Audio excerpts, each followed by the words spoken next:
And welcome to the Extra Mile. This is G5, Justin. Hi. And Caleb. What's up, Caleb? Always. Are you on camera? Hi. No. Oh. Put yourself Well, in I the see camera. him. Wave to the camera, Caleb. Hey. Well, he's there. He's waving if you And he's can't on see. mic. Not really. Anyway, today, like always, just remember, this is a conversational podcast. It's meant to be an easy listen for Christians, an engaging listen for those thinking about Jesus. And today we have a special guest who's been through a lot. He has a great story on addiction, and he has really changed his life, and I really admire that about him. And today's guest is James Cook. Welcome, James. Thank you, George. Thank you, Justin. Yes, an amazing story. So hopefully we could tap into that and talk about James. I'd be And happy so, to. Well, addiction. I don't know. Me talking about me is probably a bad idea, but I can talk about my story. That's right. The overall theme is addiction. So if you're into that, stick around. If you're into addiction, You know, You I should think stick around and then try to get out of it. And I then, think then everybody's come back. addicted to something to one degree or another. Okay. Life is just, as C.S. Lewis says, we're navigating these wretched vehicles, and we're looking for something to ease our pain, to distract us from our misery.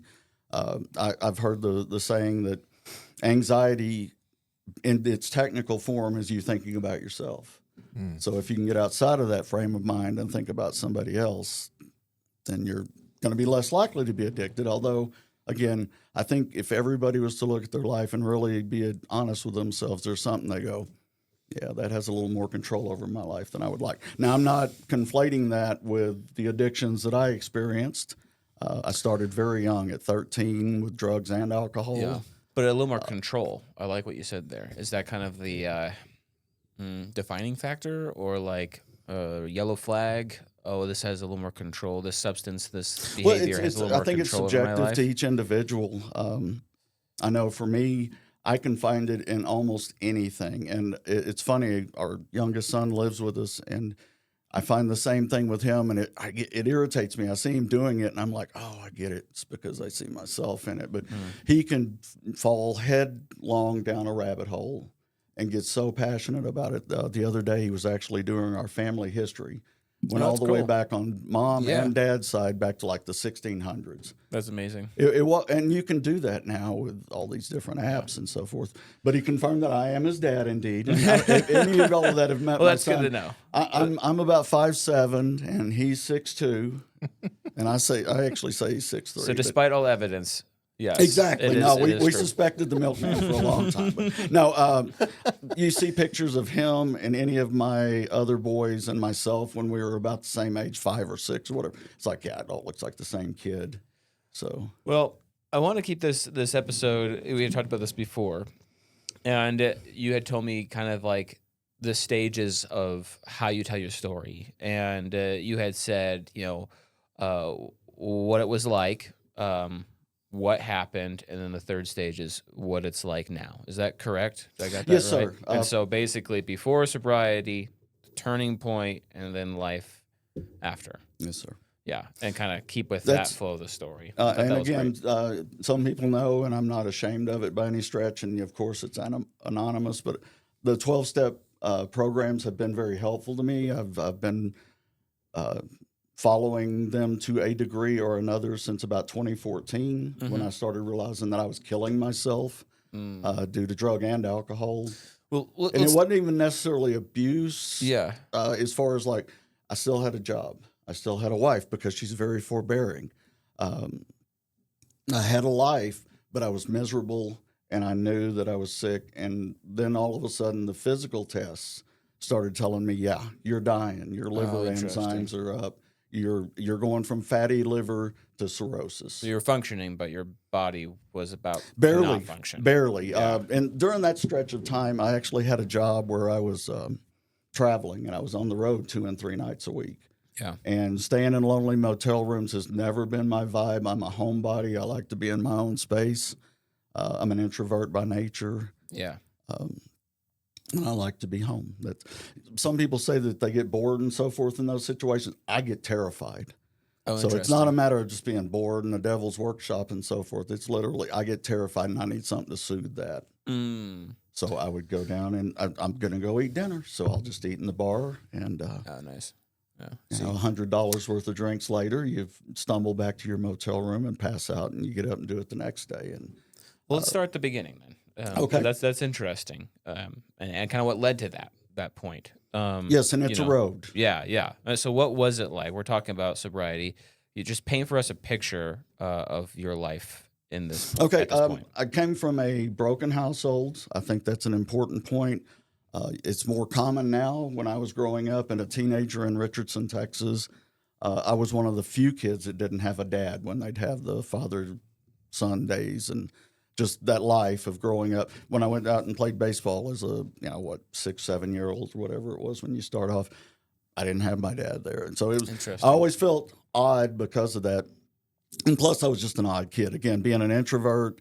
And I've recently become aware of a situation that Carl Jung explained. It's called undifferentiated perception.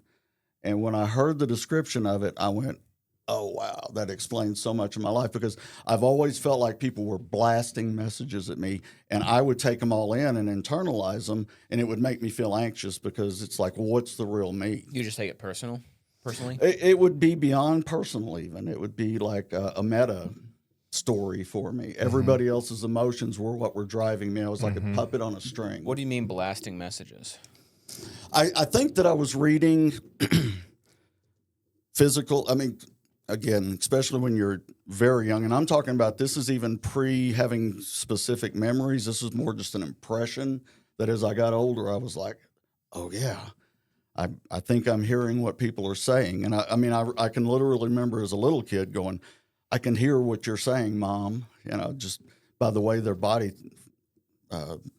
Interesting. And that's something that's a skill that I didn't have back then, but I think I was open to it even at a very young age. You could feel the vibe. Well, and again, I'm still playing around with this idea because I just, now that I'm retired, I have a few days a week where I can kind of sit around and watch some interesting stuff. And I've been watching some Carl Jung stuff because, again, I had to come to Christianity through a psychometric background. It started with me with trying to understand why does my mind not work the way I want it to work. Before we get there, don't jump ahead. Don't jump ahead because I'm excited about that. But I want to keep with the flow of the story. Put a pin in it. Okay. Yeah. Because I am excited about that. Justin. And I'm sorry if I talk too much, guys. No, You no, don't. it's great, it's It's a podcast. Is what we're Yeah. There we go. It's a Okay. podcast. And we It's a get paid podcast. for this, right? You guys said That's before we right. started. A whole goose eggs. So it did not. By the way, we are taking donations at the extra mile. Thank you. We are. Our email's in the description. Please help. Just joking, Venmo on people. the bottom line. We're doing this because we love you, and I'm telling my story because I want to help somebody. Okay, Anyway, so where it started? was it hard? Was it hard not having a father figure? Absolutely, 100%. And I I had a lot of hate. I had a lot of fear. Again, as a youngster, I can remember that all the way back. I've always pictured myself as that lost child that's standing, and this I do remember as a small child, standing at an apartment plate glass window, looking out, going, "Where's my dad?" And this must have been because they said he left between when I was 2 and 3. So this would be a very early memory for me, anyway. Some people have memories all the way back, but I can barely remember yesterday most of the time now. So. But I do have that mental image in my head, and I always felt like I had a father-sized hole right in the middle. And I mean, it felt like a physical hole. My whole life, I just felt like I was not legitimate. I wasn't what I represented myself to be because my father left. And so that was a deep, I don't know, it was leading me down because you can get narcissistic off of it, which I still am to a degree, and I'm working on that. That whole humble thing is a tough one for a relatively new Christian because my whole life before it was like, look what I'm doing. I was getting up at 3 a.m. and going doing this incredibly hard job. I was taking care of my family despite of all the things against me, and turned out that I was all doing it to myself for the most part. I used to blame other people for my mistakes, and then I had to realize, no, it's me. So when did drugs come into the picture then? Well, okay. I had 3 older half brothers. They're 11, 13, and 15 years older than I am. They're from different fathers. And my mom still had, I can remember the 2 younger of them still living as when I was a little kid. Family story goes, that they were partying. You know, they would have been teenagers. This was right in Dallas. They all grew up in the Dallas area. Hey, I've got a great idea, guys. We're drinking. Let's give my little brother that I'm watching this afternoon, who's 2 years old, a Boilermaker. Oh, So that's the family legend, and I've heard it from multiple people independently, friends of theirs that were actually there at that party later on. So, so if you want to get down to that, I think that's when I was first introduced to alcohol. But interesting. my oldest brother, had gone to Vietnam, late 60s, and when he came back, he had discovered there was something better than alcohol, and it was marijuana. A lot of people brought it back from the Middle East, or not the Middle East, but the Far East. Interesting. Okay. Yeah, no, that was kind of where I think the pot was already a thing in America. Anybody see Reefer Madness in school, by the way? No. They weren't showing it by y'all's age. They still did in my age. I saw it in probably freshman chemistry or something. I mean, maybe sociology. But yeah, crazy movie. If you haven't seen it, watch it. It's hilarious. But do you think? Yeah, sure. No, I love movies. Well, this is from the 30s or so. Was when it was so it's made, a classic. So it's very Is it like a silent strange. film too? No, there's sound, There's audio and stuff like it that? may be in more like the 50s, but it's in black and white. I do remember that, and it paints it as all of a sudden you start seeing things, and you have devils laughing in your head and stuff. Interesting. It's very old school. I'll check it out. Yeah. But like that moment, like when you were 2 years old, you know, do you think that had like an effect on you, so that when you did take, you know, drink alcohol, I do, in fact, like maybe something and I deeper base it on- snapped? I base this on the science that I've since looked into it. And again, I had to come at it when I finally realized that, oh my God, I don't have control of this in any way, shape, or form. As far as the alcohol use specifically, I do a deep dive. I try to find out what is that. And 5 to 10% of animals across the whole history that they've been testing this, and it's been quite a while, if you give them alcohol, they will drink until they pass out. I mean, that's monkeys, that's Interesting.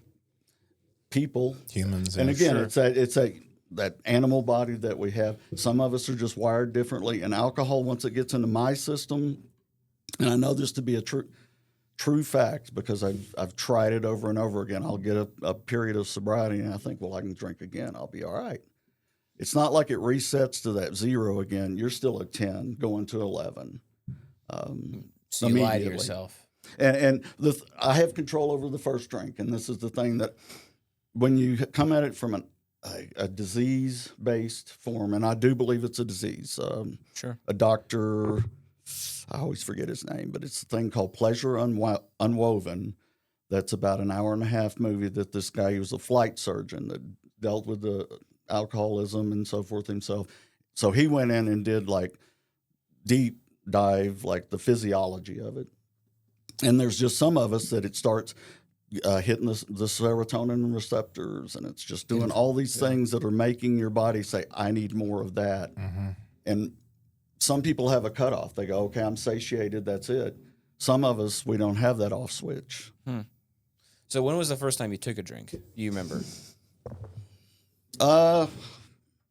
12 would be my best guess. I lived in these apartments, and there was a kid whose dad was an alcoholic. He drank like a case of Budweiser, and he always had a bottle of something else along with it. And one time he had some moonshine with his kid. I won't say his name, but I still knew him not too long ago. I know he's still alive and lives in Richardson where we were growing up, but he snuck some of that out. And so we'd drink like we'd all take a hit off of a beer or something. It wasn't like really drinking to drink. It was more, and I always thought it tasted terrible. I hated the taste of beer especially, but alcohol. And you'll have to, again, put this back into context of my mom after she left her first husband and with these 3 older sons, kind of went crazy. And she started partying hard. She had been a good girl growing up, 4.0. Had gone to secretary school. Back then was like a respectable women's thing. And I know that's changed, but she wanted to be a professional because she was hyper intelligent. Yeah. Probably one of the smartest technical minds I've ever met, but she had no common sense. As so many people like that are. They're hyper smart, no idea how to get through life. And she was one of those people. And I love her. So what changed? For her? Yeah. Again, I think she had been that good girl, and she was the oldest of 4 siblings. And the boy, again, that's not a rabbit hole I'll go down, but she had a rough upbringing as well. And number one, she grew up during the Depression. Mm-hmm. Number 2, her dad was an alcoholic who would skip out and go ride the rail for months at a time looking for jobs. Right. But so anyway, she had her own set of weight to carry. So when she tried the good wife thing, had 3 children with her first husband, and her side of the story was he beat her, he beat the children. And so in 1955-ish or so, in the 50s, she divorced him, which just didn't happen back then. Number one, nobody got divorced, and number 2, if they did, it was always the man that initiated it. Yeah. Whereas now, I think it's more than 50% of marriages end in divorce, and like 70% of that is instigated by the woman. And again, I read these facts. I can't tell you for sure where they come from, but please cross-check me, whoever would like to. And Fact if check. I'm wrong, please come tell me. I want to learn. That's the thing. It's just society has shifted so much, even in my lifetime, and I'm sure in you guys' lifetime. And it seems to be going exponentially faster. And it's like, but So she started partying. hard. I'm Really? talking about like when I was as young as 8, I started throwing a fit about going to the babysitter when she would go out over the weekend. She held the job down again. So this has come back through me. She was So functional too. very much so. And I don't know that she was necessarily a chemical drunk like I was or her father was. It can skip generations, and women just react differently to it. But Yeah, sure. she would get drunk, definitely. And I mean, so as a kid, I can remember her coming and kissing me at night or something and smelling alcohol on her breath. So it's been present in my life as far back as I can remember. Interesting. And with the brothers, too. I can remember them dancing around the pool, singing Shall We Gather at the River. None of them were particularly religious, again, because by then Mom had broken from the church. And she did have a trauma also that I want to mention, and I know it's probably not going to be a popular thing, but when she divorced her husband in the mid-1950s, she got a lot of pushback from the church that she was attending. And it's, again, I won't say the name of it, but it's still a big functioning church, and one of the mega churches in Dallas. Back then it was much smaller, but her and her family, they all sang in the choir. She taught Sunday school. She was very involved. Again, according to her side of it, I wasn't there. But when she divorced her husband, they just told her, you're not welcome here anymore. And I think part of it was because she divorced her husband and people just didn't do that. I think there was probably also some unease about, still an attractive, relatively young woman that we don't necessarily want in a bunch of married people. So she got Do you stigmatized. think that is something that existed back then? Oh, yeah. Y'all have more Definitely. history with the church than I do, even though it's in a shorter time frame. Yeah, if you get what I'm divorce saying. has always been a part of the conversation, and it's been kind of As a a no-no. quote hot topic. It divides the brethren and constantly. has been a point of contention for sure. Sure, and, friends have to pick up sides. Can stigmatize people.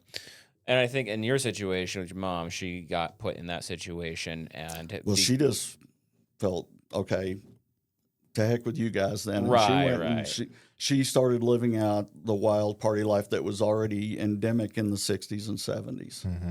So, and that she met my dad, Jerry Cook, who was 10 years younger than she was. When I was born, they did get married, so I do have a name. I'm glad for that. But they got married, and like I said, I was born, and within 2 years, he was gone. And again, I've heard, there's always 3 sides to every story: yours, mine, and the truth. And I've heard my mom's side my whole life.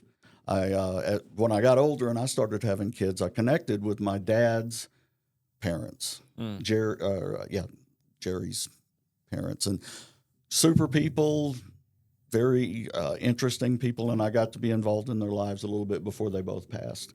But they told me another side of a story. Apparently, my dad had been married before he married my mom. He was an Army guy. He was an airborne, so he was gone a lot. This was right at the end of World War II and then going into Korea, from what I'm understanding. But he had lost a son in a car wreck or something, and so apparently he had a lot of trauma from that. You no matter how far you go back, it's like, oh, well, so-and-so lost 4 kids before they reached 3 Everyone, years old. is dealing with Yeah. something. Yeah. Human history is just littered with tragedy and sorrow, and that can cause nihilism. And that's, with me drinking and drugging, that's where it Sure. took me, was nihilism. And Just life is just meaningless. a terrible, exactly, which, okay, well, then what's the point? And I've never felt like I had a lot of goals in life. Again, because what's the So point? do you think that's where your brothers came when they came back from Vietnam? Well, actually, it was just the oldest brother, Bill, who Just the oldest came brother. back. Okay. And yeah, introduced it to, and so it just became part of the thing. And then again, it was 60s, 70s. They were all into music and rock music specifically. I did get to grow up with the classics, the Floyds and the Zeppelins, and hearing it as it's coming out. I can remember when the White Album came out with the Beatles and how excited everybody was to hear it.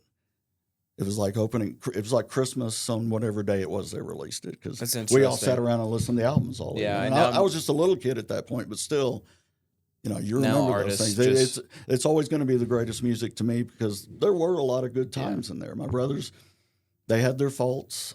2 of them are passed now, and the other one's crazy. I mean, really crazy. Okay. I know I shouldn't say that about my brother, No, that's you're telling but the story. we have evidence. And you know, I still love him. He helped raise Yeah, of me course, to the of course. degree that they were the male influences that I had, to the degree that I did have some male influences, because I was more or less raised as a single child with a single mom. And like I said, Sure. for my 13th birthday, and her and my brothers got together and bought me an ounce of weed for my birthday. I mean, that was the permissiveness and the lack of insight, I believe, that everybody had at that point. It was just kind of like that 60s turn on, tune out, drop out thing. That is fascinating. Yeah, it's just the It was openness. just part of the this is part of the life. zeitgeist of Yes. the time. Okay.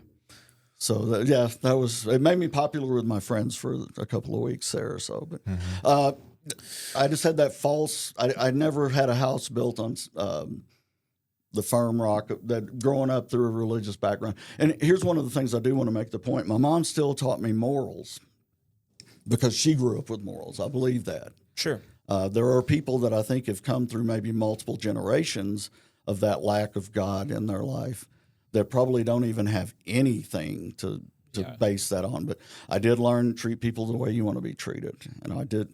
It's funny, I can remember as a small child too, this will maybe hopefully make somebody laugh out there. There was a little nightlight that my mom had in my room. And I'm talking about, this was when I was a little kid, another early memory. But it had that Bible verse on it, Lord, lay me down to sleep. Or it's not even a Bible verse, but prayer. Lay me down to sleep. Well, take my soul if I should die. And I always remember, even as a child, being like, I'm going to die? What? I mean, it was Little creepy heavy. to me. Yeah. But yeah, and I think it was partly based on she grew up in a Christian household, and so it comforted her. So you got the leftovers of that. And so let me make sure I kind of understand what's going on. Yeah, I may be here. rambling if I do. No. Kick me. Justin, Justin might have to do that one, yeah. We'll just, yeah. So your father leaves. You grow up in a very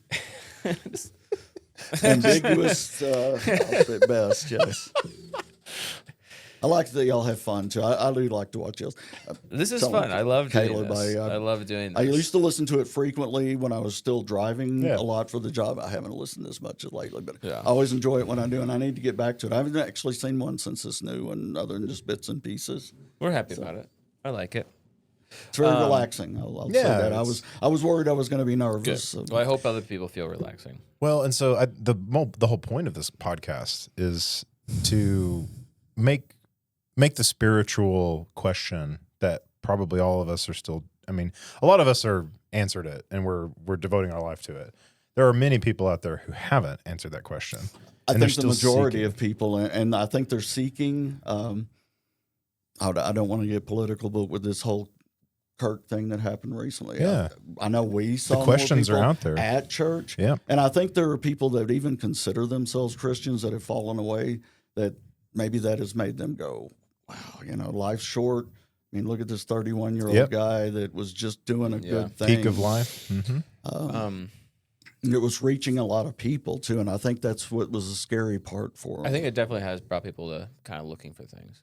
But So I had already felt like with Trump getting elected, Well, let's stay on topic with the story. Let's stay on topic with the story. Let's not go down here. Thank you, I George. know. That's okay. It's okay. Another. Don't be podcast, mad at maybe. me. I'm just trying to. You're 100% do right. my stuff.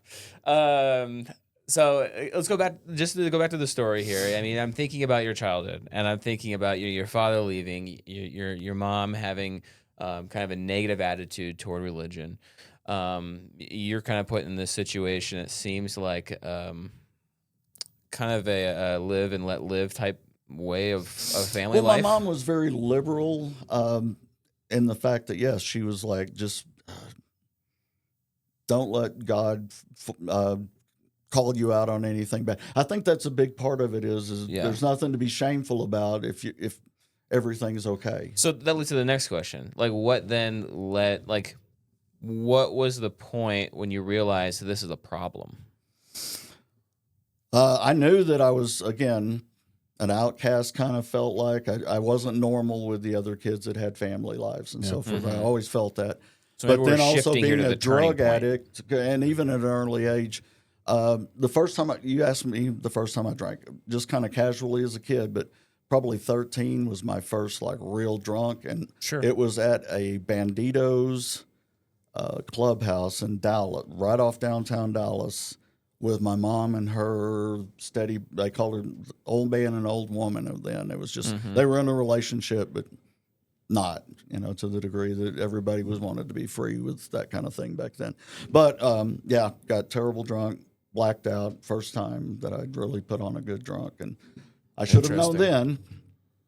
But it took another 45 years of experiencing blackout drunks frequently before it finally went home. That I'm again, and it was the existential fear of dying. And I used to consider myself an existentialist, by the way. So that's an important factor in that is I've always accepted things at their face value, kind of Ayn Rand style, and that was more where my philosophy was as a younger man. I am, the capitalized I that I think is so important in Western culture. Which is a bit selfish when you look at it in practice. 100%. And I've also heard the argument here lately that, yes, selfishness is bad in most, but you also have to be selfish. And this applies specifically to a rehabilitation story, a story where I had to come from being selfish to where all I did was whatever hedonic whim was dominating me at that point. And I do believe you have spirits that dominate you. And once I get inhabited by one, it's hard to get out of it. So without the power of God, trying to do it myself, I could not do it. So as you grow up and you're a young man and you're growing, you're living life, what were some of the moments here that were just building up to the realization, building up to the turning point? Okay, I've got a couple of mile markers on that. When I'd been married to my first wife for 9 years. We had 4 kids in about a 6-year span. Hated each other by this point. It was a physical thing. And both of us were too young and dumb when we got married to know that. So anyway, we're stuck in this relationship. Both of us felt like at the time, and I've talked to her about it since then. Well, she finally left me because I had promised myself I would not do that to my kids because my father did it to me. Oh, okay, yeah. But when she left, I actually had an out-of-body moment, and it's hard to explain, but I clearly remembered it was like I was hovering above myself, looking down at myself, going, "You're a loser at 30. Look where you've got 4 children you've just lost." And that was one moment when I did stop drinking and drugging for, I don't know, a year and a half, something like that. I eventually fell back into old habits because that's what you do until you get the awakening of God. Well, what was that year like? I mean, did you not feel It was better? horrible. There was a lot of strife. There was a lot of, obviously, I was just crushed. And again, coming strictly at it from, it's still an atheistic point of view at that point. I really was like, there is no God. There is no relief from this. That's interesting. I just had to get through it. That's a point to pin down. And so I had a couple of relationships. Again, I was a hedonic whim machine back then. That's all I was looking for was what was the next thrill. We were obviously searching for some type of healing. Something to fill that hole. Yeah. And that's one of the things that I want to make sure that I get back to. I'd mentioned earlier that hole that I felt almost all of my life. Well, then in 2001, okay, brief interlude here. After I'd lost that relationship, I had had a couple of other just short-term relationships that were disastrous. And I was just like, okay, I want to be involved with my kids' life. 4 small children from 8 to 2.5. How am I going to do that? And one night I just broke down, and I did get down on my knees. I didn't know what I was praying to exactly, but I was praying. I mean, as real as anything else in my life. Moment of desperation. Please give me a woman to help me raise that. And y'all know that woman. I've been together with her for nearly 34 years now. I met her within a month of that. Wow. Oh, And that was a amazing. miracle of God. I people say there's no miracles. The fact that I'm sitting here sober, and the fact that she's still with me after that time, and that I found her at all, and that Well, it's actually a good point dirty maze religiously. of a world I was living in. At that Well, it's point. also a good point to realize that God is there, and He does listen to prayers, and He listens to the prayers of an honest, good heart that's seeking. That's I was important to I know was because some desperate. people Yes. kind of miscue that. Anyway, continue. And I'd done a lot of 911 prayers before that. You know, getting pulled over by the cops while you're on acid. That'll make you kind of go, wow. Sure. Okay. Sorry, you can edit that one out too if you'd like. We won't. No, Just- I have a colorful background, and if anybody that wants to talk to me about things and say, well, have you tried this, tried that? Sure, I'll talk to you about it. It's all destructive. Anything that is taking you out of your aim to a higher point is destructive and needs to That's a good be point. mitigated, if not eliminated. But that's something that we all do, I think. is Sure, that everybody's got their thing. When you're at a point of desperation in your life, you have no control. I mean, it's one thing to realize that, well, I feel like I'm in the driver's seat. I'm in control here. But then whenever it dawns on you that you're actually free falling from an airplane right now, and you've got no safety net, that's when a lot of people reach out to God. And I fought that for a long time. So again, I went from, that was about 91, I believe, and then 2001 when I was married, and in a pretty good place. I was still drinking and drugging, and I thought having a good time. We had a lot of friends. They're in Corpus Christi at this point, but also when we moved to Charlotte after that. And that's what we called it. We called it having a good time. We'd all get together and drink, and in some cases drug, but mostly drinking. But then in 2001, my son Christopher was in a car wreck and died suddenly. I mean, it was just like I'd seen him the Sunday before, kissed him and hugged him, told him I loved him. He had been in a little bit of trouble, and pot was involved with that too. And it's funny how it's hard to break that cycle of. And I know my kids and my grandkids will do this to me. They'll go, "Well, you're being a hypocrite if you tell me not to smoke, because I know you did." There's a point to it, but it's also, well, no, you're missing the bigger point, which is I'm speaking to you from experience. Don't do it. You've already been down the road. Yes, I've suffered the consequences. I know what that is. The biggest one is I didn't educate myself to my intelligence. I should have pursued something. Coming out of high school, I was the first of my brothers to even graduate from high school. Just to put it in context, I tell people we weren't but about 2 steps away from old white hillbilly trash, really. You know, and that's not, I don't even look at that as an insult. It's just the South was down after the Civil War, and I was born 100 years after the first shot was fired in the Civil War. I mean, you put it in context like that, that's only 2 generations, really, if you think about it. It's interesting. Yeah, you've got to put things in time and So- space. Go back to your son. I mean, that's a heavy story, and I hate to bring That one back really up. was the one that first kicked me completely. That was the first time I had to get humble, because I realized that I couldn't exist in a world where my son had died by myself. And So you're again, I about didn't look 40 at this it from time? a religious standpoint. I did become more of an agnostic at that point. I was seeking knowledge, and I have been seeking ever since. Not very well, obviously. How It took old me a were while. you? Do you remember? When Chris died, I was 40. 40. This was Barbara before. So this is after 10 years that? after your other sort of The experience. divorce, yes, Yeah. sir. Okay.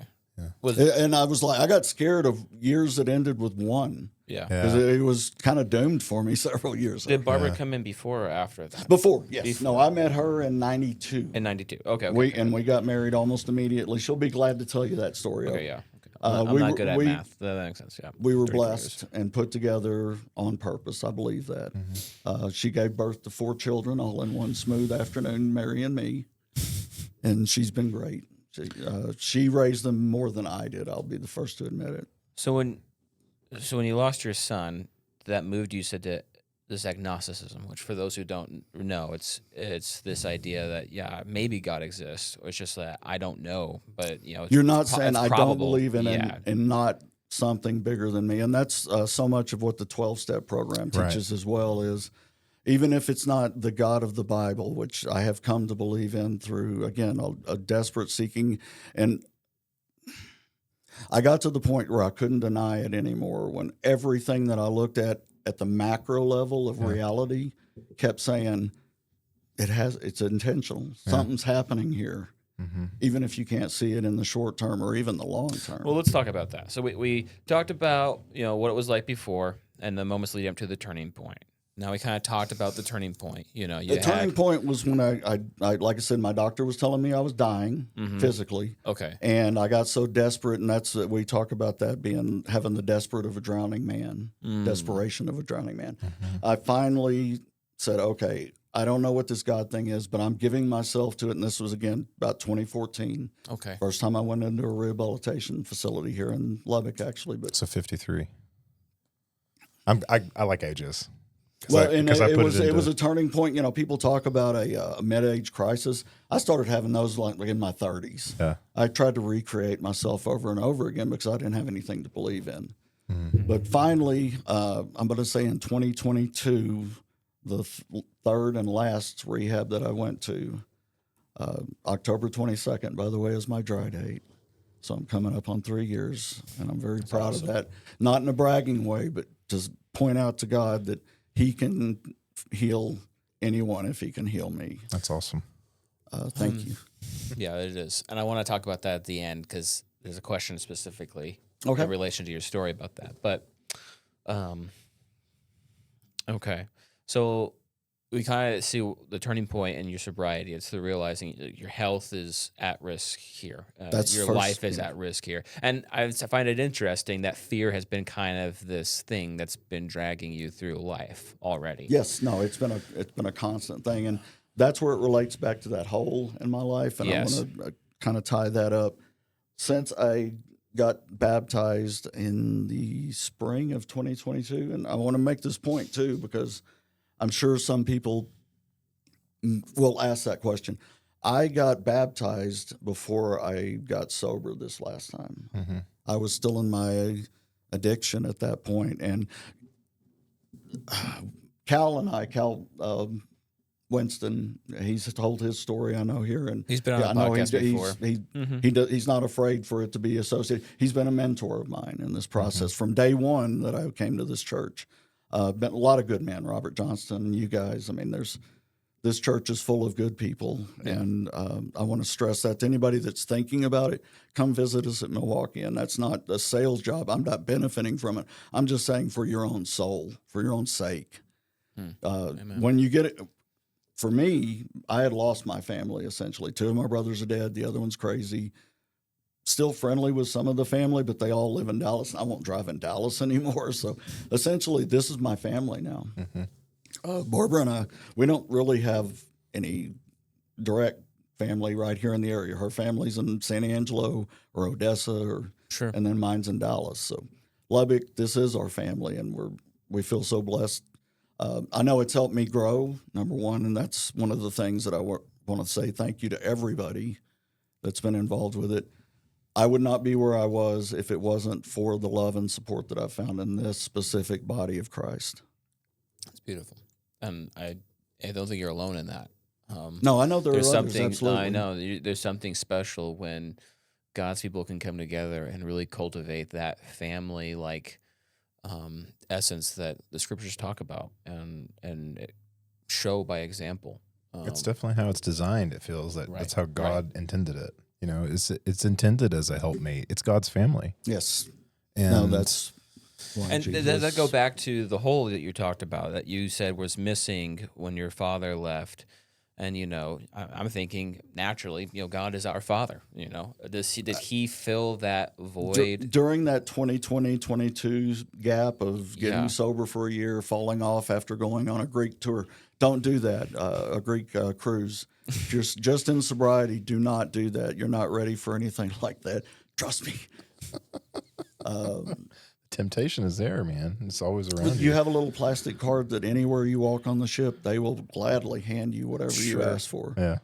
So anyway, mistake. But you have control over Learned. the first. The first one I had control over, but once it's in my body reacts differently than yeah. But what most led to people. what led to filling that hole? Like what led to your baptism? Okay, I was playing around on the edges of, yes, I do believe in the God of the universe. Everything that I had read, and again, I'd gone down to Nietzsche, Jung, Frankel, All the everybody. You philosophers, definitely and are. psychologists. You were Yes. searching. Yes. Yes, Wow, man's search for for meaning is meaning. unbelievable. Yeah. Just right now, we're reading Brave New World. Yeah. Not as good as it's rated to be, but still a great book. Huxley's Some Sartre. I mean, yes, I've tried to go all the different philosophies. The Tao Te Ching is unbelievable. Do you feel that that's trying to seek for meaning in humanity? Yes, and this physical life, because for me, from coming where I was, all I could imagine was the physical life. So to try to translate that to spiritual, I'm still struggling with it at times. Totally. I completely relate to that. Like because you seek for hope and wonderment in a product of good. Like humanity is good. We screw it up. Overall, yeah. But when God created man, he said it's very good. He put in Everything else is the good. best things about him that he wanted to And have that's in the a thing. We're made creation. in the image of God, and I think that's so important that people lose sight of. One of the great things about the founding documents of America, it recognizes that right off the bat. It's not given by man. It's not given by a king. It's not given by the consensus of the people. It's from God. Right.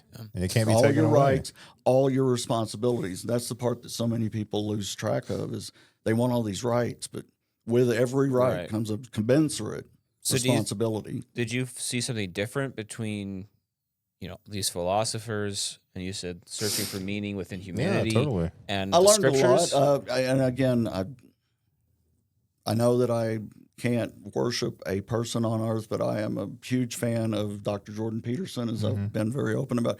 His newest book, We Who Wrestle with God, should be a must-read for Christians, I believe, because just like C.S. Lewis's Mere Christianity or something, he lays it out from a psychometric side of it, again, that just connects with me just from where I come at in life.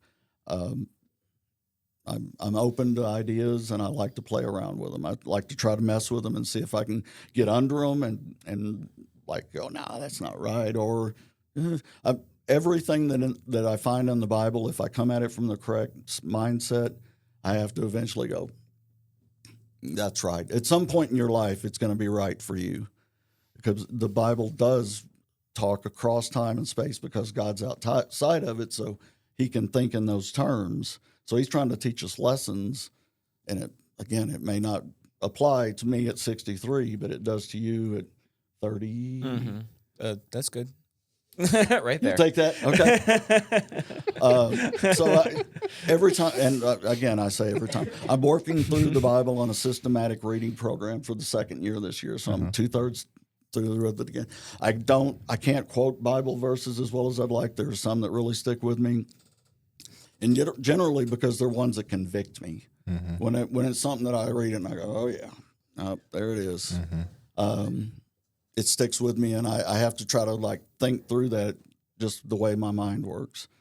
I'm not a blind follower, and I don't want that to sound arrogant. It's just I can't take things on their face value and make it stick. In my own mind, my own soul, because that's where that's where I got the feeling to where even now when I'm having a bad day and things are going, and we've had some really rough times here recently, personally, family, but I haven't felt that empty feeling a single time since I got baptized. And I don't know how to explain that other than I'll even think about it sometimes. I'll be like, man, things really suck and I don't feel really good about life right now.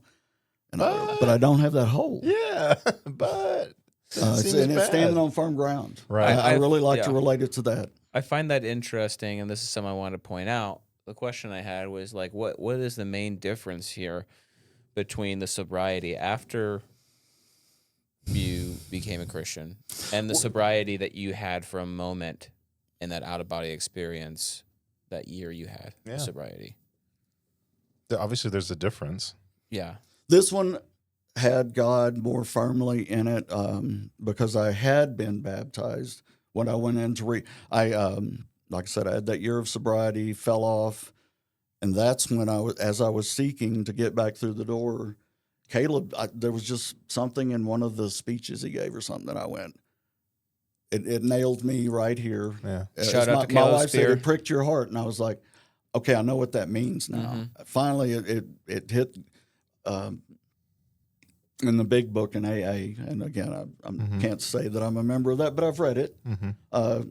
It talks about you have to get past the icy intellectual mountain of all the society, the zeitgeist of the time again, that we all accept as just truths. And one of the truths I accepted was there was no God, because everybody else said there wasn't. And it's an old pagan thing that got translated to this other thing. And I had all the atheist arguments down. And sometimes that's where you have to go before you get wisdom, is you have to go to the depths of asking those questions. And I can't say that I've gone to the depths. I'm not a smart guy, but I do like to think through things to the ability that I can. And I came to the conclusion there's nothing that makes sense in the universe that I'm experiencing and that I have felt in my soul of souls, the deepest part of us. And that's the thing, that even when I was in sin and I knew deep down I was doing wrong, it was always there. And that was part of the guilt.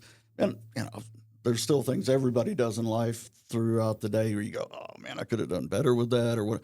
This was a deeper, more profound, for me anyway. Just, I was disappointed in myself. How come you're still living like that? But how did you know the difference? Like that. It seemed that your home life growing up, it was actually an enabling environment. It was, absolutely. And so, where did the morality come from? If that was true, again, I think my mom just kind of number one, she was like, if you make a mess, clean it up. I'm not your mom. Kind of, how you go to a restaurant and they'll have that sign. Well, she kind of had that attitude. She was like, I was never made to be a mom. I was born when she was 37. So again, she was at a different place in her time than doing the mom thing, so to speak. And the thing was, she got through her wild time. And by the time she turned about 60, she calmed down and become like a great grandmother. Yeah. My kids love her. Miss her. She passed in 2018. And again, she wasn't a perfect person, but who is? No one in this life. Exactly. So I've had to learn to give her grace, because I did hold a lot of animosity to how could y'all not even give me at least a preview of this side of that life? Right. Because I had a cousin who grew up in a very religious background, and he partied, he wrecked. Oh man, he wrecked this '68 Camaro back in the day. They was just like, what are you doing, Marty? But same thing, drugs and alcohol went wild. And so it can happen to anybody. I see people that did grow up in religious backgrounds. That a preacher's son that I used to grew up and went to high school with, one of the craziest people I ever knew. So, it happens. But I think generally, if you have that, the home life I see so many families having here, I believe is a true Christian home life, as opposed to that fake one where it's like, we go to church on Sundays, but that's where it stays. I believe everybody here, they live what they talk, if that makes sense. I've just seen too many good kids coming through here. They're being raised right. I think the desire for everybody, whether it be our own kids, other people's kids, stranger, other fellow Christians, brothers and sisters, is to take our faith outside the four walls that we're called to. I believe that now, and that's I'm trying to find where my call leads me. Like I said, recently retired from full-time job, kind of doing this part-time job thing, but I'm finding myself kept busy just with things that I'm passionate about. Yeah. And part of it is this church. I would like to be more involved. Life gets busy. Wednesday nights are especially tough for me because I spend all day up at this card shop, and people come in that aren't necessarily the people you want to be interacting with. Sure. They're pretty rough sometimes. And by the end of the day, I'm just worn out. I feel like I'm out of words. I don't have anything left. I mean, Wednesdays are hard for me too. I literally But, spent. and I know it is for everybody. I'm Yeah. not making any excuses. It Just, is tough. if you don't see me here Wednesday, please believe me, it's not because I don't want to be here. It's probably because I'm supine somewhere, laying down. The reason why we're here, of course, is because there's other brothers and sisters in Christ. And build one we're another all up. connected And- through Jesus. Definitely feel that. And there is an obligation there, but there's also a joy in being able to participate in that too. That when I make myself come, I feel it every time, especially on the singing nights. And that's the ones where it's real easy to go, it's just a singing night. But then every time I come, I'm just like, I'm so blessed that I came because the singing lifts me up. It'll carry me the rest of the week on weeks where I'm already Those exhausted. are actually become amazing. my favorite. It's a discipline. I'm fixing to have to start coming though, because again, I've been, what is it called? Where you're kind of You were asked. voluntold. Yeah, You were exactly. There we voluntold go. to teach. Yeah. So there was Asked, I was going to say, but and I'm looking forward to it. Honestly, again, I find it an opportunity to grow. And it is, and I say my favorite things is teaching because it forces my nose in the book and it makes me ask Exactly. questions. If you're that- not strong on the subject, people will see that and they will call you out on it. Yeah. And that's why I always lead off when I talk to them about my Christianity. Is it's new for me. I'm still inside. I think I'm about 15 or 16 years old now, as far as emotionally, because I got stunted at 13 when I started drinking heavy. I really feel like that's where I kind of topped out. And so I went through life like a 13-year-old, which is not good. I will press you to try to find 10 people in a 400-mile radius who has read as much philosophy as you have. So I'm going to try to build you up in saying that. You might keep saying that, but no, there's much intelligence there and there's much seeking. And so you shouldn't It's what I want to self-degradate. base the rest of my life on. I wish that I would have done it at a younger age. Again, Well- I should have educated myself to my intelligence. But how encouraging is that? Because and this is the first time I've heard your story. And so I want to say thank you for sharing. Oh, it's my pleasure. But I would say that what I'm taking away from this is that you have milestones that you've shared. And obviously there are more, this is very boiled down because your life is so complex, as is everyone's. Exactly. But the main points that you've boiled it down to seem to be decades apart. Or a decade apart. Like you had a big milestone at 30, a big milestone at 40, at 50. And At 60, that's when I got so saved. So the first thing that strikes me is that the timeline of God, It's not ours. and it's that he's always there, but that, obviously it's so relatable because you say, an enablement from home, any parent who's raising a kid, there are umpteenth books that you could read about raising children, and you don't know it until you've done it. Because each kid is different, each house situation Truly. is different. It's got to be, it's like a dance. I think there's got to be both sides Absolutely. have to be participating. Well, and so I think that because I was writing an article for a magazine regarding adoption that I was asked to write. Oh, and, we're so blessed with that in this congregation, by the way, I want to point out. my study took me through the fact that we all are relatable to God because even if we have a father, if we don't have a father physically, our mother and father, if we have father figures, like we're all seeking because we're very likely going to have to experience their demise, like when they die. And so they're passing. There's this loss. We all have trauma that we've experienced, almost like it's placed there. It's almost sort of it's built so that we're forced to make a choice. I believe it is built into existence, and it's to teach and it's to grow. Precisely. And it's no fun to go through. And losing my mom. I heard my father died that same year through California. Relatives that I still hear from occasionally. So, and obviously my mom passing was a blessing at that point because she was 94.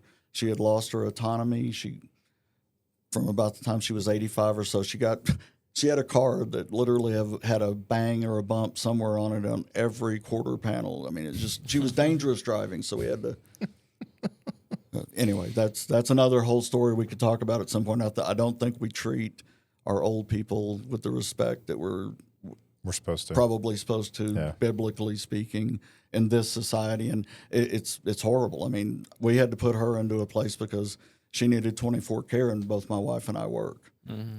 We couldn't afford to have either one of us stay home, and I'm not a caregiver, so would have been Barbara.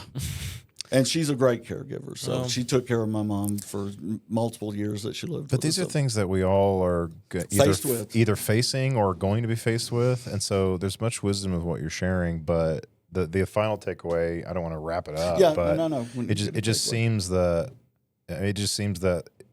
where you are now is a much better place than where you were without. Exactly. Even when the disaster comes, I'm still going to be better off than I would be if I was still in that old life. And why? Because I think we can manifest. I read an interesting quote, and it's actually Milton. I think it's the mind is a place in itself, and with it you can create heaven out of hell or hell out of heaven. And I think that's so right. And in modern technology, with so many things, it's always bombarding us with mostly negative information, mostly things that we don't want to hear. I haven't watched like the evening news in 4 years. I had stopped doing that even before I got sober. And it's been a huge part of my sobriety is I can't let myself get angry. And I tell people now, when I really get down to the basis, we were talking about addictions and so forth. Mine is a rageaholic is what I really believe I am. And it just manifests through these other symptoms. Yeah, you're trying to quell that inside. Well, and because again, I blamed myself, I believe, for my father leaving. Even the subconscious goes so deep. I mean, it's so incomprehensible how deep it goes. The mind will fill in the blanks. But the scriptures say, "Be angry and do not sin." Which I think is And that's a interesting. maturing thing. You have to learn to acknowledge it, work through it, and that's what I've had to do with those things from my childhood. And I do want to make that point really quick: is you don't have to stay in those hurts, those pains. You can acknowledge them, and that's what part of, again, working a 12-step program is. Part of it is going through and looking at all the things in your life that are just those traumatic things that keep sticking in your mind. They keep keeping you. I look at it as a collar. They keep you just tied to wherever you're at. When I was 13, essentially, you can let go of that, but you still want to keep it as part of your story because it will help somebody else. Because there's so many people with that same feeling. A passage that came to my mind, though, kind of about what you're saying, is Galatians 5, verse 1.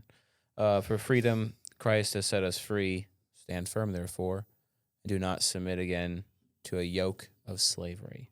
And sin, addiction, yokes us to and that. it is a slavery in and of itself. We have some brothers that spent some time in jail, and we pray for them, and they've brought some great things to our congregation. We all know who I'm, but I was in a jail just as real, and I know that sounds very zen-y, but I was locked in myself. Are we running out of time, sir? Okay. But Paul makes that point. It's like, I wish that all of you were free. And he talked about, too, that he did things that he didn't want to do, and he didn't do what he did want to. And but he knew the that's difference a between right human and wrong. condition. Yeah, totally. Well, we only have a few more minutes. So, fortunately, we got to get to our last question, which I am on the edge of my seat to hear. But, quite literally here, I'll move on. See.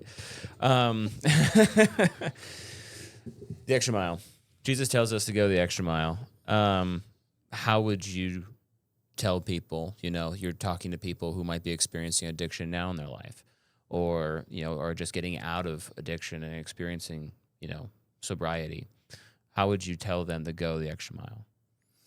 Well, number one, you've got to face whatever it is that is keeping you in that addiction. I mean, there's just no way around it.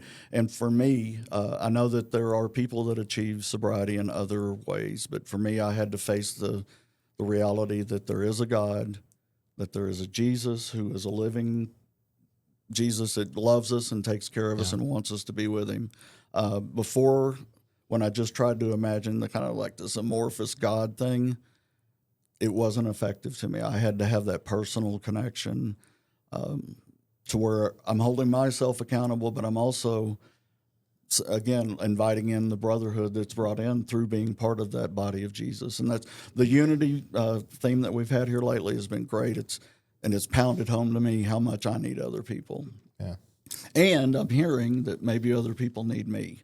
And that's, I would all love need each that, other, of because Of course we do. I think that was, again, where that hole was created was, okay, if my father doesn't want me, who does? Mm-hmm. And now I realize my father does want me. It's just the heavenly father, not the physical father who, he had his problems. He went the wrong way. He made a mistake. Amen. I think you said that beautifully. I love that point. Our Father does want us. God does want us. That's a revelation in and of itself for a person that's broken like I was. And still am, to the degree that life is still not a piece of cake. And I want to stress that disasters are still going to happen. You're still going to get your heart broken. Hang in there. It gets better. Be patient. James, thank you. That's my I thought pleasure. that was great. And it was. Thank you for telling your story. I pray that it helps those out there listening. 100%. And like always, go so. If you want to know more about the Bible or you have any questions, our email is in the description below. You can DM us. We'd love to hear from you. And if you're looking for a church family or you're in the Lubbock area, we invite you to come visit and hang out with us in Milwaukee. We love for you to find a church who practices the love of Christ.